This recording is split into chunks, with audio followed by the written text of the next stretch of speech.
SLK reacts to those who still underrate him.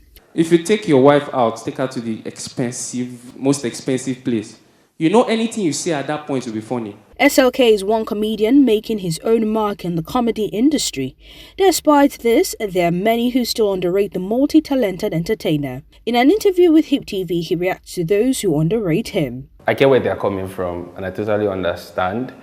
It depends on what rated is to you, and of course, I totally understand them, and I know it comes from a place of love. And I don't have any issues with it, to be honest, because no matter where I get to, I'll still be underrated. Because just the same way I say that, no matter how much you pay me, I'm still underpaid, because my worth is still far above what you can ever appreciate.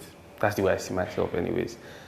So underrated is relative, and I appreciate where they're coming from. But then, I mean, no matter where I am, I'm still underrated.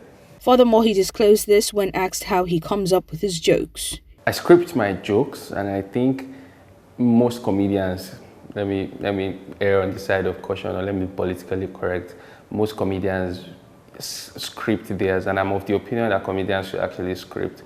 However, there's always room for ad-lib and spontaneity. As a matter of fact, every performance you have an element of spontaneity. And it also depends on where you are. Sometimes at some, say, comedy clubs, you don't necessarily script, you just flow along. But usually it's always good to have, it's always advisable to have something to say scripted, a form of script, mental script, wherever the script is. Just know what you want to say. Then, of course, you can ad-lib.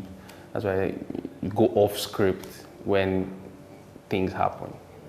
So yeah, I script, then some element of spontaneity in it. When asked how well comedians and their craft are appreciated in Nigeria, he had this to say. I think people underrate Nigerians. Nigerians are underrated when it comes to humor. And this is what I say. I say that I don't believe there is the market or a market.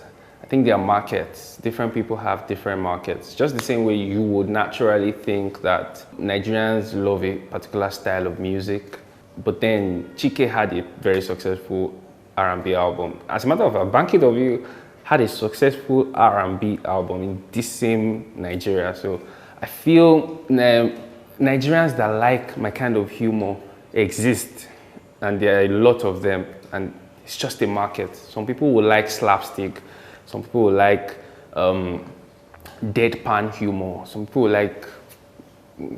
just love different kinds of, just the same way some people like reggae, some people like R&B, some people like pop. On how he's able to remain relevant in his demanding industry, he concluded by saying this. I try as much as possible to always do things as inspired. I get inspired.